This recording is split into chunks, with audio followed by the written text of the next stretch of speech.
Assalamualaikum warahmatullahi wabarakatuh. Innal hamdalillah nahmaduhu wa nasta'inuhu wa nastaghfiruh wa na'udzu billahi min shururi anfusina wa min sayyiati a'malina.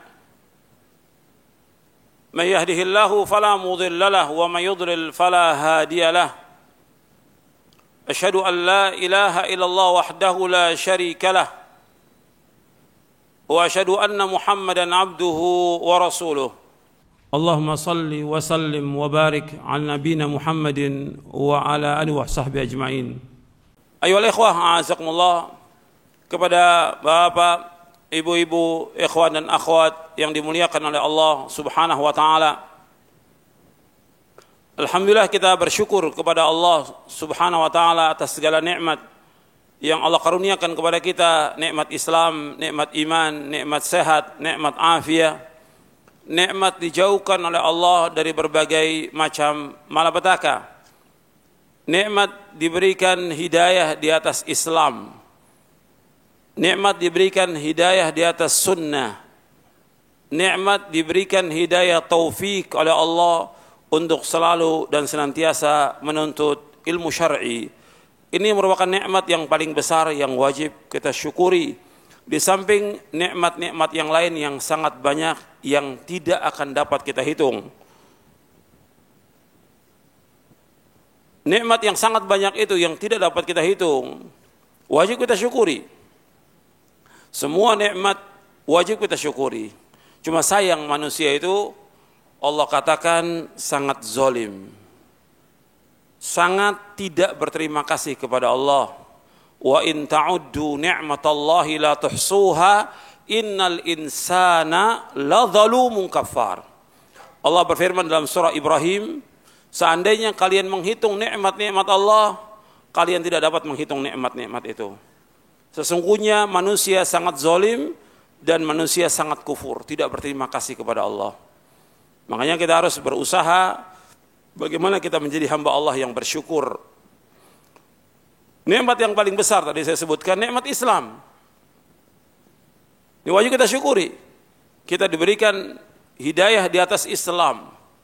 Karena dengan agama inilah kita mendapatkan kebahagiaan. Dengan agama ini kita juga bisa melaksanakan ibadah kepada Allah. Dengan agama ini manusia masuk surga. Allah mengendaki kebaikan dengan Islam. Makanya kita bersyukur diberikan hidayah di atas Islam. Makanya disebutkan bahwa apabila Allah mengendaki, idza aradallahu biqaumin khairan, atau dalam riwayat yang lain disebutkan idza aradallahu bi ahli baitin khairan adkhala bihimul Islam.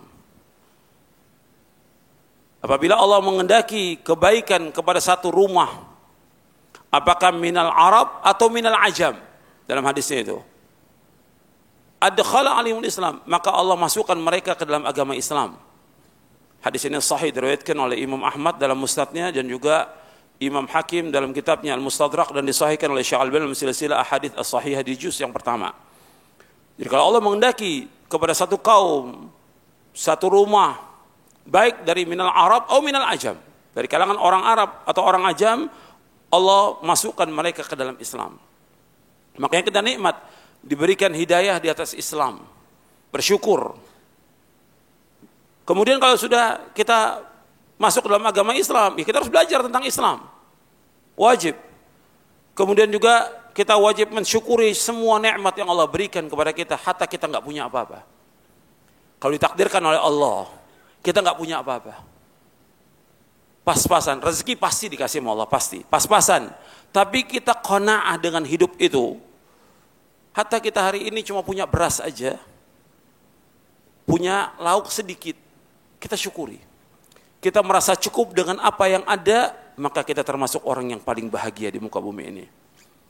Rasulullah bersabda dalam hadis yang sahih yang diriwayatkan oleh Imam Muslim dalam sahihnya. Nabi bersabda, qad aflaha man aslama wa ruziqa kafafan wa qanna'ahu Allah bima ata. sungguh berbahagia, sungguh sukses, sungguh beruntung. Siapa? Orang Islam. Orang Islam itu orang yang beruntung. Kemudian diberikan rezeki oleh Allah cukup. Bukan banyak, cukup. Meskipun sedikit cukup dia. Wa qanna'ahu Allah bima ata, dan dia diberikan qanaah oleh Allah dengan apa yang Allah berikan, maka dia orang yang paling bahagia di muka bumi ini. Jadi ikhwan fiddin, a'azakumullah, kita bersyukur diberikan hidayah di atas Islam. Kemudian kita wajib belajar tentang Islam. Kemudian kita harus merasa cukup dengan apa yang Allah berikan kepada kita, dan qanaah. Ini merupakan nikmat yang paling besar yang wajib kita syukuri. Kemudian kalau kita lihat lagi orang-orang yang tidak diberikan hidayah dari Islam, sengsara mereka hidupnya. Di dunia dia sengsara, di akhirat sengsara. Masuk neraka kekal abadi. Orang-orang yang kafir, yang mati dalam keadaan kafir, tempatnya di neraka. Dan Allah sebutkan dalam Al-Quran, innal ladzina kafaru wa matu wa hum kuffarun fala yuqbala min ahadihim mil'ul ardi dhahaba walau iftara bih.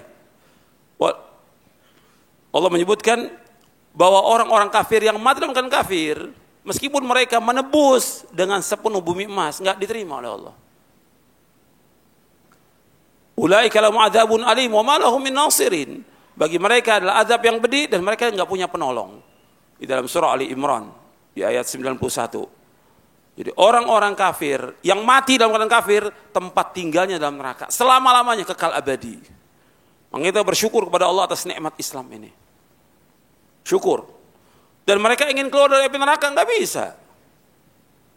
Sehari di sana sama dengan 1000 tahun di muka bumi ini. Yang Allah sebutkan dalam surah Al-Maidah, yuriduna yakhruju minan nari wa ma hum bikharijina minha wa lahum adzabun muqim. Mereka ingin keluar dari api neraka, enggak bisa keluar dari api neraka. Dan mereka kekal dalam neraka selama-lamanya, wal iyadzubillah, nasallallahu wal afiyah. Ini syukuri nikmat Islam ini. Yang kedua, nikmat sunnah. Kita wajib mensyukuri nikmat sunnah. Allah memberikan kepada kita hidayah di atas sunnah. Kita wajib mempelajari sunnah Nabi sallallahu alaihi wasallam, memahaminya dan mengamalkannya, dan mendakwakan kepada keluarga kita tentang sunnah Nabi sallallahu alaihi wasallam. Nikmat hidup di bawah naungan sunnah ini nikmat yang luar biasa. Antum merasakan kebahagiaan dengan nikmat sunnah ini. Antum merasakan ketenangan dan ketentraman dengan sunnah. Coba kalau nggak diberikan hidayah di atas sunnah, ikut kelompok-kelompok yang sesat, ikut aliran-aliran yang sesat, ikut torekot-torekot yang sesat, ikut hizib-hizib yang sesat, atau yang lainnya, nggak akan mengalami ketenangan dalam hidupnya. Nggak akan tenang. Makanya Allah berikan hidayah kita di atas sunnah, nikmat, nikmat. Kita sholat, nikmat. Kita hidup, nikmat. Kita baca Al-Quran, nikmat. Yang lain nikmat sudah. Dengan sunnah yang Allah berikan hidayah. Makanya antum banyak bersyukur kepada Allah diberikan hidayah di atas sunnah. Syukur kepada Allah. Pelajari itu.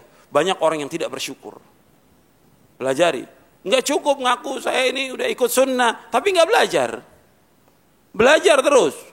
Dan kita belum belajar yang sebenarnya, belum kita ini. Kita harus terus belajar.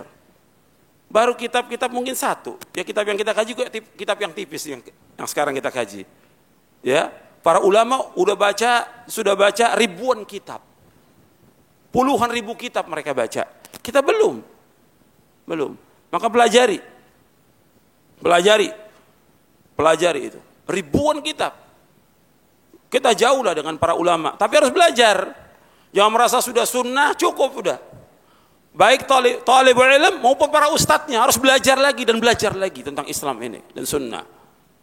Kita jauh dibandingkan para ulama terdahulu. Antum tahu Al-Imam Ibnul Jauzi itu sudah baca berapa kitab? 20.000 jilid kitab.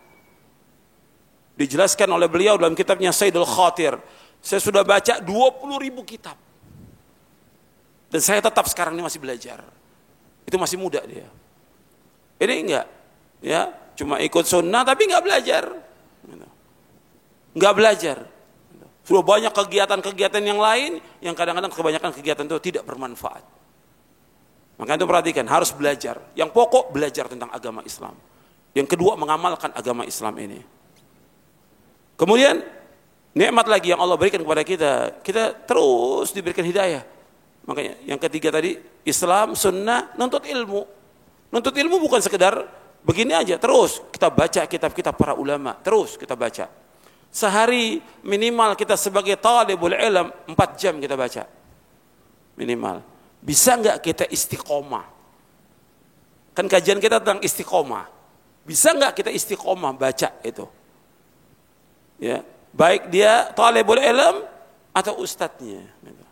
Bahwa ada juga ustadz yang sibuk dia ceramah enggak sempat baca. Enggak tahu nanti apa yang disampaikan. Harus belajar, harus baca. Kita wajib talibul ilm, wajib. Sampai kita diwafatkan oleh Allah. Makanya ditanya kepada Imam Ahmad bin Hanbal, Abdullah ibn Mubarak, sampai kapan nuntut ilmu? Sampai mati. Sampai wafat. Sampai mereka katakan, ila an adkhulal qabra, sampai saya masuk ke liang kubur. Belajar. Itu ini banyak yang kita belum belajar. Belajar lagi tentang akidah, tentang ibadah, tentang akhlak, tentang muamalah, tentang bagaimana kita membaca Al-Quran. Bahasa Arab dan yang belajar kita, terus belajar.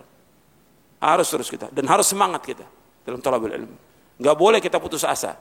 Enggak boleh kita lemah.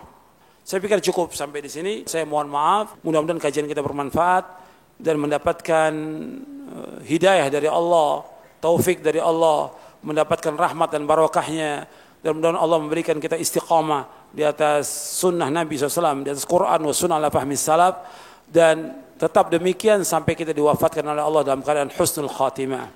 Wa sallallahu nabiyana Muhammadin sallallahu alaihi wasallam, subhanakallahumma bihamdik, asyhadu an la ilaha illa anta, astaghfiruka wa atubu ilaik. Assalamualaikum warahmatullahi wabarakatuh.